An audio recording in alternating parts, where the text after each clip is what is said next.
बिस्मिल्लाहिर्रहमानिर्रहीम। अस्सलाम वालेकुम नाज़रीन। आप देख रहे हैं programme bottom line with Chaudhry Akmal. नाज़रीन, आज हम बात करेंगे थोड़ा क्रिप्टो करेंसी के हवाले से कि क्रिप्टो करेंसी का आजकल जैसा कि आप देख रहे हैं कि बहुत ज़्यादा शोर है। हर कोई जानना चाह रहा है कि ये क्रिप्टो करेंसी है क्या चीज़, हर कोई इसमें इन्वेस्टमेंट करना चाह रहा है, हर कोई इसके बारे में जानना चाह रहा है और इसके हवाले से मुख्तलिफ जो हैं वो एक्सपर्ट्स भी अपनी अपनी राय दे रहे हैं, जिसमें मुख्तलिफ लोग शामिल हैं। अब हम बात का आगाज़ थोड़ा सा करेंगे कि बेसिकली क्रिप्टो करेंसी है क्या। तो थोड़ा सा मैं अगर इसका ओवरव्यू आपको दूँ नाजरीन, तो वो कुछ इस तरीके से है कि crypto currency is a medium of exchange. और मीडियम ऑफ एक्सचेंज जो है वो स्टोन एजेस से चला आ रहा है कि किस तरीके से लेन देन किया जाए या तिजारत जब की जाए तो उसके अगेंस्ट में क्या चीज़ ली जाए और उसके अगेंस्ट क्या चीज़ दी जाए। तो शुरू में जो हमारे पास सिस्टम चल रहा था, इसकी अगर हम तारीख देखें तो इतनी पुरानी है कि जब शायद इंसान ने लिखना भी नहीं सीखा था उस वक़्त से भी ज़्यादा पुरानी है। 20 से 30 हज़ार साल पहले जो है वो जो नोन हिस्ट्री है उसके मुताबिक जो है वो बार्टर सिस्टम था, जिसमें चीज़ों की गुड्स एंड सर्विसेज के अगेंस्ट में गुड्स एंड सर्विसेज ही दी जाती थी। जैसे भेड़ बकरियाँ हो गई हैं, लाइव स्टॉक एक दूसरी चीज़ के अगेंस्ट में दे दीजिए, सीपियाँ वगैरह। फिर थोड़ा सी एडवांसमेंट का दौर आया और लोगों ने जो है वो गोल्ड और हीरो जवाहरात वगैरह जो है वो as a medium of exchange use करना शुरू किए। थोड़ा मज़ीद आगे बढ़ते हैं हम अपनी 18th और 19th और 17th सेंचुरीज़, थोड़ा इंसान जो है वो मज़ीद जब टेक्नोलॉजी आहिस्ता आहिस्ता आने लगी तो फिर हम इन गोल्ड से हट के पेपर करेंसी की तरफ आए। और पेपर करेंसी को फिर अल्टीमेटली ब्रेटन वुड सिस्टम जो है उसके ज़रिए जो है वो डॉलर जो है वो वजूद में आया और उसके अगेंस्ट में अमेरिका ने ये डिसाइड किया कि वो एक certain amount of dollar gold जो है वो अगेंस्ट डॉलर देगा। तो करते करते नाजरीन डॉलर को फिर उसके अगेंस्ट में यूरो और दीगर बहुत सारी करेंसीज़ आई, लेकिन अभी तक अपेरेंटली मार्केट में डॉलर ही प्रिवेल कर रहा है। ऑल दो के दूसरी करेंसीज़ भी हैं, लेकिन सबसे ज़्यादा जो रिलायबल और एक्सेप्टेबल करेंसी समझी जाती है world wide, that is dollar. अब जो क्रिप्टो करेंसी आई है इसे हम in other words digital currency भी कहते हैं। तो इसके क्या फ़ायदे हैं, क्या नुकसानात हैं, क्या इसकी आगे फ्यूचर है, इसके हवाले से हम आज बात करेंगे। क्या है, किस तरीके से है। हमने दावत दी है अपने बहुत ही मोहतरम हमारे मेहमान हैं जनाब बाकर जाफरी साहब। आप फिनटेक एंटरप्रेन्योर हैं और डेटा साइंटिस्ट हैं। फिक्टो ये जो आपकी करेंसी है इसके हवाले से इनका बहुत एक्सपीरियंस है, ठीक है। और साथ में हमने इनके दावत दी थी वकार ज़का साहब को। बाकर साहब, वेलकम टू द शो। बहुत बहुत शुक्रिया प्रोग्राम में इनवाइट करने का। अच्छा, पहला सवाल मेरा ये है बाकर साहब, थोड़ा सा तो हमारे नाज़रीन को बताएं ये क्रिप्टो करेंसी है क्या, ठीक है ना, और इसका मतलब क्या यूज़ है, इसका क्या मतलब सिग्निफिकेंस क्या है इसकी। ठीक है, देखें, जब भी आप ट्रांजैक्शन करते हैं, कोई चीज़ की ख़रीदो फरोख्त करते हैं, तो एक लीगल टेंडर जो नोट के तौर पे, कैश के तौर पे इस्तेमाल होता है, और सोसाइटी में ये हम सबको पता है कि कैश में ट्रांजैक्शन करते हैं। फिर उसके बाद हमने देखा कि इलेक्ट्रॉनिक मनी आ गई और इलेक्ट्रॉनिक रिसिप्ट्स की ट्रांजैक्शन आ गई। लेकिन एक मसला ये है कि जो इकॉनमीज़ हैं, ग्लोबल इकॉनमीज़ जिसमें डॉलर की हेजेमोनी है यूनाइटेड स्टेट्स में, वो जब उसकी सप्लाई बढ़ा देंगे, जिसे हम मनी सप्लाई कहते हैं, जब ज़्यादा से ज़्यादा पैसा इकॉनमी में फ़्लो होता है तो पैसे की कदर गिरना शुरू हो जाती है, जो कि इन्फ्लेशन की सूरत में सामने आती है। इन्फ्लेशन के अगेंस्ट हेज हम कैसे लें, किस एसेट में इन्वेस्ट करें कि जो इन्फ्लेशन से हम, अगर इन्फ्लेशन होती है तो उसके अगेंस्ट हमें प्रोटेक्शन दे। ये डिबेट पिछले 25 से 30 साल से चलती आ रही है, जिसमें मुख्तलिफ एसेट क्लासेस, जिसमें रियल इस्टेट में इन्वेस्ट करना और दूसरी एसेट क्लासेस की बात होती है। लेकिन रियल इस्टेट एसेट के अंदर इन्वेस्ट जब आप करते हैं तो या तो ज़मीन, ठोस टेंजिबल एसेट, या फिर प्रॉपर्टी, बिल्डिंग, जो कि ठोस और टेंजिबल एसेट है, उसमें अपनी हिस्सेदारी लेते हैं। अच्छा, इसी दौरान हम देख रहे हैं कि दुनिया भर में डिसेंट्रलाइज फाइनेंस का कॉन्सेप्ट फ़रोग पा रहा है कि लोग फाइनेंशियल इंस्टीट्यूशंस को बीच में जो उनका रोल था एज अ ट्रस्टी के तौर पे, वो बाईपास करके डायरेक्ट आपस में लेन देन करने की टेक्नोलॉजीज़ पे मुतारिफ करा रहे हैं, जिसको कहते हैं हम ब्लॉकचेन। ब्लॉकचेन दरअसल आपस में लेन देन करके जो बाहमी रिकॉर्ड कीपिंग है उसको डिस्ट्रीब्यूट करके ऑनलाइन एक डिस्ट्रीब्यूटेड लेजर या पेयर टू पेयर नेटवर्किंग में करने का नाम है। जब ब्लॉकचेन की बात आती है तो आप ये बोलते हैं कि ब्लॉकचेन कंट्रोल कौन करता है। ब्लॉकचेन दरअसल कम्युनिटी कंट्रोल करती है। कम्युनिटी, उस कम्युनिटी की करेंसी क्या होगी कि जो वो उस पूरी ब्लॉकचेन नेटवर्क में चलेगी, वो हमने कह दिया कि बिटकॉइन मिसाल के तौर पे। अगर बिटकॉइन वो करेंसी का नाम है तो सेकंड क्वेश्चन इज कि उसकी सप्लाई लिमिटेड है। अब जब सप्लाई लिमिटेड है तो प्राइसिंग इंक्रीज हो सकती है, इन्फ्लेशन के अगेंस्ट हेज होने की पोटेंशियल बढ़ गई। तो बिटकॉइन दरअसल जो ब्लॉकचेन के नेटवर्क की एक करेंसी है जो कि डिजिटल करेंसी है और उसको एज ए इन्फ्लेशन के अगेंस्ट हेज के तौर पे समझा जाता है, और वो एक डिसेंट्रलाइज नेटवर्क के ऊपर, ब्लॉकचेन के नेटवर्क के ऊपर एक बहामी ट्रस्ट का एक कॉन्सेप्ट क्रिएट करती है कि आप फाइनेंशियल इंस्टीट्यूशंस को बीच में से हटा के एक 100% सिक्योर ट्रांसपेरेंट नेटवर्क के अंदर ट्रांजैक्शंस कर सकते हैं और रियल टाइम सेटलमेंट हो सकते हैं। तो ये तो एक स्मॉल बैकग्राउंड था क्रिप्टो एसेट्स का। अब लोगों ने उस क्रिप्टो करेंसी पे सट्टेबाजी शुरू कर दी। फिर जब उन्होंने देखा कि हम कोई क्रिप्टो करेंसी डिजिटल एसेट लेते हैं और सिक्योर भी रहता है, ऑनलाइन भी रहता है, आइडेंटिटी भी हमारी शेयर नहीं होती, तो हम उसको खरीदना शुरू कर दें और इंटरनेशनल मनी ट्रांसफर्स के लिए उसको इस्तेमाल करें, जिसके लिए उसकी डिमांड बढ़ना शुरू हो गई।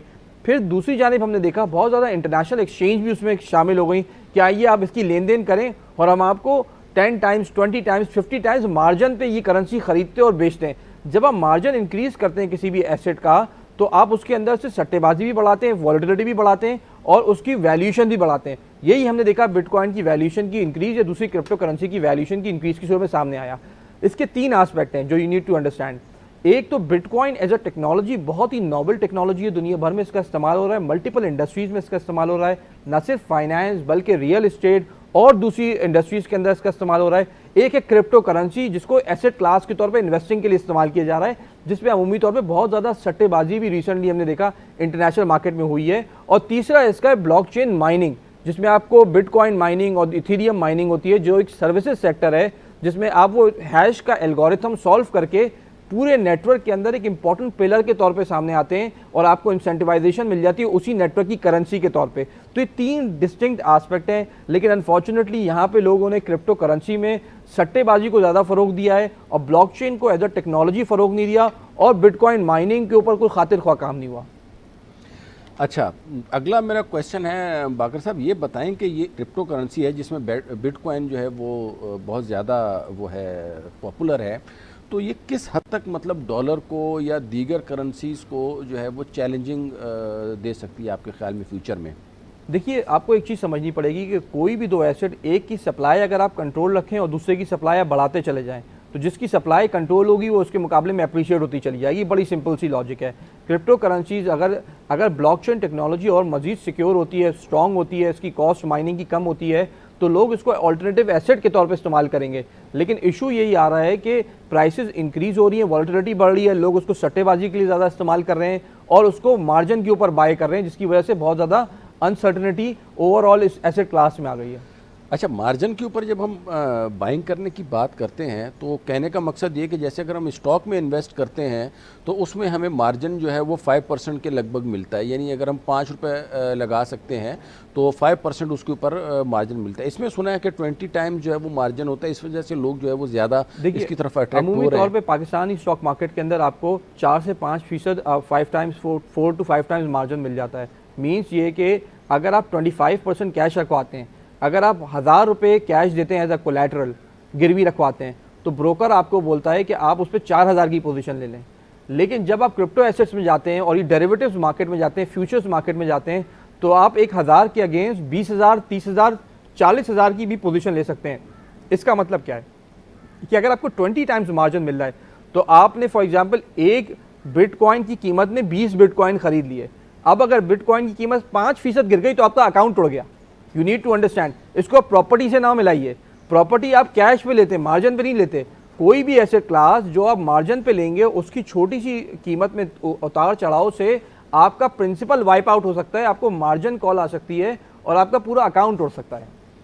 अच्छा, आपके ख्याल में ये बिटकॉइन में या इससे रिलेटेड जो दूसरी करेंसीज़ हैं, या जिसको अभी तक तो ये लोग करेंसी बोल रहे हैं, मैं तो खैर इसको कोई और medium of exchange like share कह सकते हैं आप, मैं इसको करेंसी अभी तक एक्सेप्ट नहीं करता, क्योंकि इसमें करेंसी वाली क्वालिटीज़ ही नहीं है। क्योंकि करेंसी में बैक एंड पे स्टेबिलिटी होती है और उसकी जो है वो स्टेट बैंक्स या कोई भी उसको ओन कर रहा होता है, जबकि बिटकॉइन को अगर देखा जाए तो इसके बिहाइंड भी कोई नहीं है, फ्रंट पे भी कोई नहीं है, ना इसके अगेंस्ट में। जैसे अगर मैं रुपीज़ की बात करूं तो उसके ऊपर लिखा होता है कि जी हामिल हाजा को मुतालबे पर अदा करेगा, स्टेट बैंक ऑफ पाकिस्तान उसको ओन कर रहा होता है। डॉलर है तो डॉलर कोई ऐसे ओन कर कर रहा होता है, तो who own this this digital currency या बिटकॉइन या क्रिप्टो करेंसी? सबसे इंपॉर्टेंट चीज़ जो आपको देखनी होती है जब आप फिएट करेंसी की बात करते हैं, तो उसके पीछे सेंट्रल बैंक का ट्रस्ट होता है कि लीगल टेंडर है, इसको आपस में लेन देन के लिए इस्तेमाल किया जाए।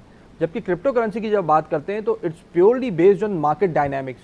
अगर आगे वाली पार्टी वो इंटरेस्टेड है इसमें पेमेंट लेने में, तो आप उसे पेमेंट दे सकते हैं। तो जितनी एक्सेप्टेबिलिटी बढ़ती जाएगी, acceptability becomes the yard stick of acceptance for this currency. लेकिन एक्सेप्टेबिलिटी तो अपनी जगह पे है, लेकिन बैक एंड पे तो कोई सब्सटेंस तो होना चाहिए ना। आप ये बहुत इंपॉर्टेंट बात हाईलाइट कर रहे हैं कि एसेट बैक्ड होना।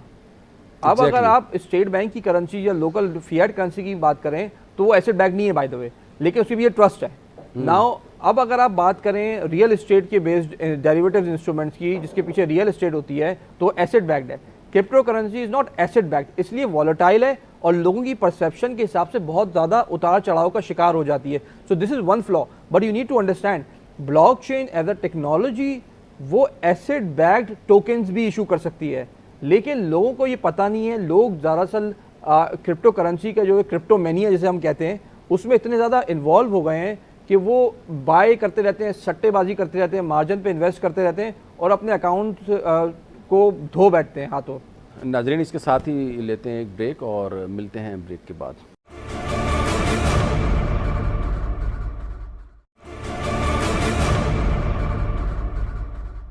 वेलकम बैक नाजरीन, और अब हमारे साथ लाइन पे मौजूद हैं वकार ज़का साहब। वकार ज़का साहब, वेलकम टू द शो। जी सर, कैसे हैं आप? ठीक ठाक, अस्सलाम वालेकुम। अल्हम्दुलिल्लाह अल्हम्दुलिल्लाह, आपकी दुआएं चल रही हैं ज़का भाई। बस थोड़ा सा क्रिप्टो करेंसी के हवाले से पहले तो हमारी ऑडियंस को ना, वैसे तो आप मेरे ख्याल में फेसबुक पे इतना बता चुके हैं कि तकरीबन सबको ज़ुबानी याद हो गया है क्रिप्टो करेंसी। तो मैं बजाय इसके कि आपसे ये पूछूं क्रिप्टो करेंसी है क्या, मैं ये पूछ रहा हूँ कि पाकिस्तान में जो है ये बिटकॉइन को एज ए गैम्बलिंग क्यों यूज़ किया जा रहा है? लोग जो है ना वो ज़्यादा मार्जिन के ऊपर खेल रहे हैं, तो इसके ऊपर आपके क्या कमेंट्स हैं? बिल्कुल सही है, और मैं तमाम देखने वाले हजरात को सबसे पहले ये बताना चाहूंगा कि देखें, ये जो सट्टे वाली नेचर है, जैसे मुझे भी कहते हैं कॉइन बता दो कौन सा लेना है, तो ये बहुत, इसको मैं सख्ती से इसकी मजम्मत करता हूँ कि भाई ये अगर सट्टा ही खेलना है, आपने तो क्रिकेट मैचेस हो रहे हैं, उनकी हर बॉल पे सट्टा लगा ले, ये तो टेक्नोलॉजी है, टेक्नोलॉजी नहीं समझेंगे तो पैसा डूबेगा। अच्छा, इंटरनेट की दुनिया में आप किसी भी कॉइन में पैसे लगा रहे हैं, आप किसी भी एक्सचेंज पे जा रहे हैं, याद रखना है कि अगर वो पैसा चला गया तो FIA FBI वापस नहीं जा सकती। पहला ड्रॉबैक ये है। दूसरा चीज, कोई गारंटी नहीं है, अगर चला गया तो पैसा चला गया। मैं उन लोगों में से नहीं हूँ बिटकॉइन के जो आपको सिर्फ सुनहरे बाग दिखाए, इसके नेगेटिव चीजें पहले बतानी चाहिए। स्टेट बैंक इसकी जिम्मेदारी नहीं लेता, ये जिम्मेदारी नहीं लेता, FBI जिम्मेदारी नहीं लेता। इसमें वो पैसा लगाना है आपने जिसका जाने का गम नहीं हो। ये नहीं कि आपने जेवर बेचे बेगम के और पैसा लगा दिया, घर बेचा इसमें लगा दिया। और देखिए, मैं आपसे रिक्वेस्ट करता हूँ कि इसको टेक्नोलॉजी को समझने के लिए फॉरेस्ट में चार्ट यूज करते हैं, टेक्निकल एनालिसिस, वो काम नहीं आता है इसलिए क्योंकि ये न्यूज डिपेंडेंट टेक्नोलॉजी है। अमेरिका की वजीर खजाना कोई अनाउंसमेंट करती है, गिर जाता है, एलोन मस्क करता है, बढ़ जाता है। तो प्लीज सिर्फ फॉरेक्स के ट्रेडिंग वालों पे भी आप इस तरह यकीन ना करें, आप अपना एनालिसिस करें, अपनी चीज देखें। जब तक, अब देखें, मैंने थोड़े दिन पहले निजी चैनल पे बैठ के 18 मई को ये प्रेडिक्शन दी, तो मेरा नाम वकार नजूमी बाबा तो है नहीं कि मैंने बोल दिया कि ये 30,000 पर जाएगा, सारा सामान बेचो। कोई भी नहीं बोल रहा था ये बात। मैं स्पेशली निजी चैनल पे वहां रिक्वेस्ट करके गया कि प्लीज मुझे आने दें, आवाम का नुकसान हो जाएगा। उन्होंने ले लिया।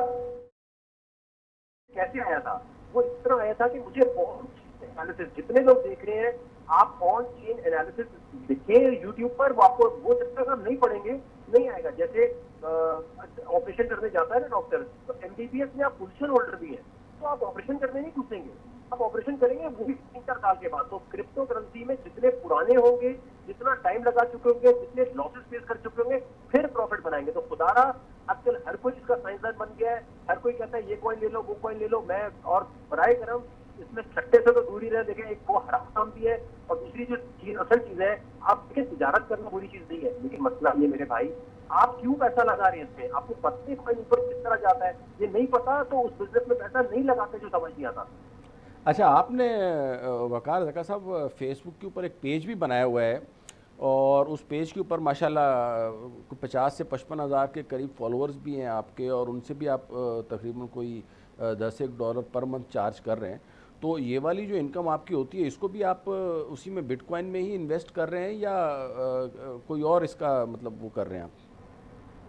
जी, इसके अंदर सबसे पहली चीज तो ये कि क्रिप्टो 3 साल से हम सिखाते रहे, बोलते रहे कि भाई बिटकॉइन $200 का ले लो, इथेरियम ले लो। फिर मेरे दोस्त ने बताया भाई पाकिस्तानी अवाम ना फ्री की चीजों में ना इंटरेस्ट नहीं देती है, अगर फाइनेंशियल वो चीज हो। मैंने कहा नहीं यार, ये तो मुफ्त हर एक को पसंद है। फिर मैंने देखा कोई आना ही नहीं चाह रहा इस तरफ, तो फिर मैंने कहा अच्छा भाई सही है। हमने फिर देखा कि दुनिया में क्रिप्टो की कोई डिग्री इन्वेस्टमेंट, तो क्रिप्टो स्कूल जितने चल रहे हैं वो इस वक्त पाकिस्तान में टेलीग्राम का हो या व्हाट्सएप का हो, वो तो FATF की वजह से जो भी चला रहा है वो इलीगल एक्टिविटी, सस्पिशियस एक्टिविटी, और उनकी कीमत रखी हुई है $200, $100, $500 और यहाँ तक के $3000 भी रखी हुई है। तो हम सबसे सस्ता तरीन ग्रुप क्या बनाते हैं, हम $10 का बनाते हैं, और जो KYC और एंटी मनी लॉन्ड्रिंग के कवानीन है इसके मुताबिक फेसबुक को ये देते हैं कि जी फेसबुक के ऊपर जो मेरा कंटेंट देखने आ रहे हैं उनको देते। तो ये $10 सर 10 मेरे पास नहीं आते, आईफोन वाला भी काटता है, इसमें एप्पल स्टोर भी काटता है, एंड्रॉइड भी काटता है, फेसबुक की अपनी कटौतियां हैं, वो एंड में घूम फिर कर 4.9 और ये और 90 डेज के बाद लिमिट आती है, इतनी जल्दी आती नहीं है। तो मुझे पैसे के लेने का मकसद है वो ये कि फिल्टर लग जाए कि जो $10 देगा वो आकर कम से कम सीखे। और ये सारी जो इन्वेस्टमेंट आती है तो अभी आई नहीं है, अपनी पहली पेमेंट अभी तक आई नहीं, आएगी तो फिर सर लगाएंगे। अच्छा ज़का साहब, हमारे साथ जो है ना वो एक और गेस्ट मौजूद हैं, बाकर जाफरी साहब। ये डेटा साइंटिस्ट हैं और पिछले 11 साल से जो है वो यही क्रिप्टो करेंसी और डिजिटल इकोनॉमिक्स के जो है ना वो मतलब बहुत चीते हैं, IBA के ग्रेजुएट्स हैं और बहुत मतलब इनकी नॉलेज है क्रिप्टो करेंसी के हवाले से। तो इनसे भी हम थोड़ा सा पूछेंगे कि क्रिप्टो करेंसी जो है वो जो जिस तरीके से हम ट्रेडिंग कर रहे हैं, पाकिस्तानी कौम अब जैसे एक सर्टेन अमाउंट के ऊपर बहुत ऊपर गई और उसके बाद नीचे काफ़ी आ गई है, और इन्होंने भी आपका वो जो अकाउंट था उसका भी स्क्रीनशॉट देखा है, तो उसके हवाले से ये भी कुछ आपसे बात करेंगे। तो काइंडली ज़रा बाकर साहब प्लीज़। अस्सलाम वालेकुम वकार भाई। वालेकुम जी। I hope you are doing great Waqar भाई। सवाल है आपका। जी जी जी जी, पूछिए, क्या कॉम्प्लिकेटेड सब सवाल है आपका? ठीक है ठीक है। मुझे मैंने अब जब आपका स्क्रीनशॉट देखा तो 2-3 इंपॉर्टेंट चीज़ें थी जो मैं आपसे कंफर्म करना चाह रहा था कि एक तो ये कि आपने अकाउंट में अपने, because I know you are very aggressive investor in crypto market, आपने अपने अकाउंट में क्या स्टॉप लॉस लगाया था, नहीं लगाया था? नहीं नहीं नहीं नहीं नहीं नहीं, स्टॉप लॉसेस की जो है ना जरूरत हमें पड़ती नहीं है। हम वो ट्रेड लेते हैं जिसमें हेज मोड पे आप ट्रेड कर रहे होते हैं, जिसमें शॉर्ट और लॉन्ग एक पोजीशन से कर रहे होते हैं। तो हमें कभी स्टॉप लॉसेस की जरूरत नहीं होती, और ना हम ये कभी सिखाते हैं किसी को कि फ्यूचर ट्रेडिंग में जाए। Future trading is strictly forbidden. सही है। तो आपने स्टॉप लॉस नहीं लगाया तो आपके टर्मिनल के अंदर भी नज़र आ रहा था, because you are very aggressive. दूसरा, आपकी जो पोजीशंस थी वो सारी बिटकॉइन के अंदर थी, बिटकॉइन बाई भी किया हुआ था, फिर हेज भी किया हुआ था। उस अकाउंट पे आपने और कुछ नहीं लिया हुआ था?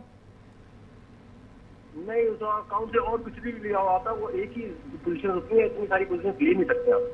ठीक है। और आपने जो उसमें तीसरा एक चीज़ मैंने नोटिस की, जो आपने हैजिंग की हुई थी, जब आपने उसको हैजिंग किया 43,000 पे बिटकॉइन को, 45,000 जो आपकी हैजिंग थी और 55,000 आपका लॉन्ग पोजीशन थी, तो आपने हैजिंग पूरी नहीं की थी, फुल हैजिंग नहीं की हुई थी? नहीं नहीं नहीं, देखिए वो ऐसे नहीं था। वो जो आपने अकाउंट देखा है वो तो आपने देखा है थोड़ी सी सही। जब आने से आधे घंटे पहले मैं लाइव आया था, जब 39,000 पे था बिटकॉइन। तो मैंने इसलिए लाइव आ गया कि दिखाने के लिए कि भाई देखो, इस डंप में भी आप पैसे कमा सकते हैं, लेकिन अनफॉर्चुनेटली उस वक्त फाइनेंस जो है वो क्रैश कर गया, तो वो मुझे कैश आउट नहीं करने दे रहा था। ये जो ट्रेड है मेरे ग्रुप में, अगर आप ग्रुप में है मेरे, तो वहां आपने देखा होगा कि ये $60,000 से हमने शुरू की थी ट्रेड, मुख्तलिफ पॉइंट की करते करते मेरा मुझसे $9 लाख तक लेके गए हैं। तो जो ट्रेड थी वो उस वक्त दूसरे पॉइंट से एग्जिट होके इसमें आए थे, वो डायरेक्टली सिर्फ बिटकॉइन की नहीं थी। जो आपने लाइव देखा है ना, वो तो उस वक्त देखा कि डब था। ठीक है। देखिए 2-3 चीज़ें बड़ी इंपॉर्टेंट है। आप माशाल्लाह पूरे नेशन को भी सिखाते हैं, and you understand these things well. तो ये 3 इंपॉर्टेंट चीज़ें इस अकाउंट से मुझे मिसिंग नज़र आई। I think you are very lucky कि आपका अकाउंट लिक्विडेट ना हुआ हो, बिकॉज जो स्टैट्स आपके अकाउंट के उस वक्त दिख रहे थे, अगर आप उन 2 पोजीशंस को देखें तो आपकी मार्जिन भी नेगेटिव में जा रही थी, आपकी मार्जिन पोजीशंस भी आउट थी, तो और क्रॉस मार्जिन आपने लिए हुए थे, क्रॉस पोजीशंस ली हुई थी, ताकि अगर एक अकाउंट पे आप प्रॉफिट हो तो दूसरे अकाउंट के लॉस की भरपाई हो सके उससे। लेकिन इसका नुकसान ये होता है कि पूरा अकाउंट उड़ जाता है अगर इस तरह की स्ट्रैटेजी ली हो, आइसोलेशन में आपने पोजीशन ना ली हो। पूरा अकाउंट इसलिए नहीं उड़ सकता, कि हम जो ट्रेडिंग कर सकते हैं, ये तो ऑनलाइन हम लोग इसको दिखा है हम लोग इसके स्पेशल बॉट्स यूज करते हैं और ये बॉट्स पे ट्रेडिंग हो रही होती है। हमने कभी भी ना ये रेकमेंड किया है, ना मैनुअली कभी कोई बंदा इसको हैंडल कर सकता है इस प्रेशर को, जो मेंटली तौर पे बर्दाश्त कर सके। तो बेसिकली ये आर्टिफिशियल इंटेलिजेंस सॉफ्टवेयर है हमारे, जिसके थ्रू हम बॉट के थ्रू ट्रेडिंग करते हैं। हम कभी भी ये हेजबोर्ड और ये जो फ्यूचर ट्रेडिंग है, ये कभी भी मैनुअली नहीं करनी चाहिए खुद। ठीक है। अच्छा, आपने जो चाहे वो बॉट से हो या बॉट से नहीं हो, जो अकाउंट आपने शो किया था उसके मार्जिन आउट थे वकार भाई, चाहे वो बॉट ने किए हो या मैनुअल किसी ने किए हो। मैं ये नहीं, बहुत तो सरप्राइज हूँ कि सवाल- आप सवाल का बरकरार रख मकसद- पाए, सवाल का लिक्विडेशन नहीं हुई मकसद आपके क्या? अकाउंट की। इसका मकसद नहीं समझ रहा मैं। मुझे बहुत आई एम रियली रियली बागर साहब, आपके कहने का मकसद ये है कि आपके ख्याल में ज़का साहब का अकाउंट जो है वो स्टेबल नहीं है और इस वजह से वो मेंटेन नहीं कर पाए होंगे। He is very experience crypto trader. I don't no कि इन्होंने ये 3 गलतियां कैसे कर दी। स्टॉप आपने लॉस वो नहीं गलतियां लगाया, की, हेजिंग आपको नहीं की गलतियां लगी, आपने 100%। पूरी story ये एक बड़ा की। सर, ये इन इम्पोर्टेंट तीनों चीज़ों को ज़का भाई ज़रा एड्रेस कर दें कि स्टॉप मेरे लॉस भाई- जो है ना वो मेरे क्यों भाई नहीं ये लगाया जो आपने। पैसे, मेरे भाई ये जो पैसे आप देख रहे होते हैं ना, ये पैसे आपसे मैं ये पूछना चाहूंगा, आपने क्रिप्टो में कभी पैसे बनाए हैं? जी जी, मैंने तो एसेट क्लासेस में बहुत सारी पैसे बनाए हैं, लेकिन जो आपने जो स्क्रीन दिखाई है ना वकार भाई, मैं सवाल वो ये बड़ी पूछना बेसिक चाह रहा है। हूं, मैं सवाल ये बाइनेंस पूछना चाह की रहा हूं कि बेसिक आपने जो पैसे बनाए हैं, बाइनेंस की बेसिक कितने पैसे आप बनाए अगर हैं? पहली आपको वीडियो अगर खोलेंगे है। टर्मिनल की तो आपको यही सिखाया जाएगा कि मार्जिन पोजीशन के ऊपर स्टॉप लॉस के बगैर काम नहीं करें, मेरे प्लस भाई- ओवर लेवरेज मेरे ना भाई- करें। मेरे भाई, ये मेरा भाईजान मैं ये पूछ रहा हूँ, आपने लास्ट टाइम कितना प्रॉफिट बनाया, उससे कोई गाड़ी मैंने खरीदी, बाइनेंस कोई पे, खरीदा, कुछ किया? मैं ना बिटकॉइन पे ट्रेडिंग करता हूँ, मैं फाइनेंशियल मार्केट्स में ट्रेडिंग करता हूँ और मुझे ये ट्रेडिंग सिस्टम्स के बारे में पता है। आप माशाल्लाह मेरे भाई, बहुत मैं ये मशहूर पूछ हैं, रहा हूँ कि बट ये आपने 3-4 लास्ट इंपॉर्टेंट ट्रेडिंग करके मिस्टेक्स कोई जो है ना, पैसा बनाया वो है, आपके अकाउंट की जो है ना, मैं अब मेरे भाई मैं उसके ऊपर किसी तरह भी करूं, किसी और का अकाउंट तो नहीं है ना, वो मेरी स्ट्रेटेजी है, वो मेरा अकाउंट है भाई, मैं उसको हेज करूं, हाँ, बंद करूं। मैं यही मेरा समझाना पैसा चाह रहा है। नहीं हूँ नहीं आप वकार भाई, माशाल्लाह देखें बहुत देखें experienced हैं। आप जो है ना वकार भाई, आप एक पब्लिक फिगर है, सिंबॉलिक फिगर experienced है, हैं। आप टीचर हैं, ठीक है ना, यार, और टीचर, आपके देखिए, बहुत बात सारे सुने, फॉलोअर्स बात हैं, सुने, आपसे बात लोग सुने। सीखते हैं। आप लोग बात सुने, देखे पहली बात ये है यार, मेरा अकाउंट है, मैं सांप को किस करता था तब भी पूछते थे कि भाई सांप को आप क्यों किस करते हैं, आप पूछते थे जी कि ये क्रोकोडाइल के मुंह में क्यों डालते हैं, आपको क्या पता उस गेम का क्या है, वो क्या गेम कर रहे हैं। आज तक हमारा 10 साल में अकाउंट जो है लिक्विडेट नहीं हुआ। हम जब से ट्रेडिंग कर रहे हैं, जब से बिटमैक्स थी नहीं, जब से डार्क वेब की ट्रेडिंग होती थी, तो क्रिप्टो एक अलग दुनिया मेरे भाई। ये जो आप जो कन्वेंशनल आप ट्रेडिंग के साथ सही कह रहे होंगे। कर रहे हैं, वो उसके अंदर कभी मिल नहीं सकती। वकार भाई, और आप सही आपने कह रहे कभी होंगे। किसी को आई सिखाया रिस्पेक्ट नहीं योर है कि आप फैक्ट, ये check आई नहीं करें। रिस्पेक्ट योर ओपिनियन वकार भाई, आई रिस्पेक्ट योर ओपिनियन। मैं सिर्फ जो सर, मैं बेसिक्स चाहूंगा कि हमने पहले सीखी आप थोड़ा हैं, पहले जो सवाल पूछने वाला इंसान है ना, सवाल पूछने वाला इंसान जो है, मैं उसका पहले आप मुझे ना प्रोफाइल भेज दें, बहुत अच्छा होगा। हम एक लाइव सेशन करते हैं, लाइव बैठेंगे, उसके अंदर पहले मुझे पता होना चाहिए स्कूल कॉलेज यूनिवर्सिटी क्या है जो मेरे सवाल पूछ रहे हैं। जी वकार भाई, मुझे पता नहीं है ना, देखें मुझे वो पता नहीं लाइव चलता। सेशन भी कर लेंगे, कोई इशू नहीं है। I respect you. मैं सिर्फ ये देखना चाह रहा हूँ अच्छा, बिकॉज स्कूल आप कौन सा बहुत आपका? एक्सपीरियंस ट्रेडर हैं। आपका स्कूल कॉलेज आपने कौन जब सा? लाइव शो किया तो बहुत करेजियस एक्शन था, लेकिन जब आपने लाइव शो भाईजान, किया मैं तो हुई- 2-3 मैं चीजें हुई बड़ी living on the edge, concerning भाईजान, मैं थी। हुई living on the edge। मैं दुनिया बर्मा जाता हूँ, सीरिया जाता हूँ, मैं अनकन्वेंशनल चीजें करता हूँ, लेकिन मैं रेकमेंड तो नहीं करता ना कि वो करें लोग, तो मैं करता ही अनकन्वेंशनल चीजें। दिस इज माय पर्सनैलिटी, चाहे वो हाँ, मैं वही बता रहा हूँ कि आपकी पर्सनैलिटी जो है वो बहुत एग्रेसिव है एज ए इन्वेस्टर। तो वो तो मेरा है। मुझे तो ये जानना है, देखो बात सुनो, अभी आपसे थोड़ी देर पहले ना FIA वाले मेरे पास आए हुए थे। FIA जो आया था ना, FIA ने आके मेरा पूरा डेटा चेक किया, हर चीज चेक करने के बाद उन्होंने बताया अच्छा ये बताओ, लैपटॉप दिखाओ, ये दिखाओ। वो पूछ सकते हैं मुझसे ऐसी चीजें, मैं एक आम आदमी मुझसे क्यों पूछ रहे हैं?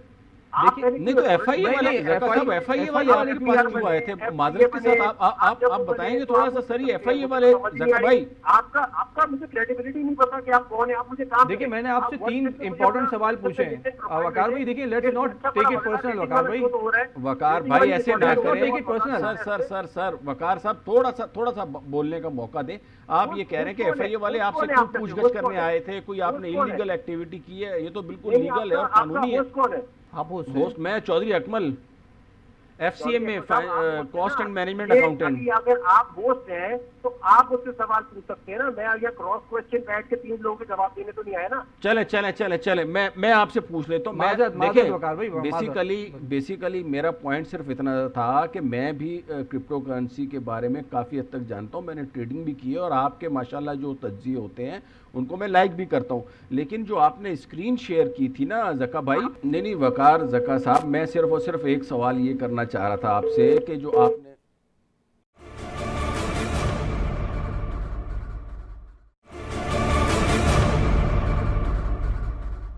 वेलकम बैक नाजरीन।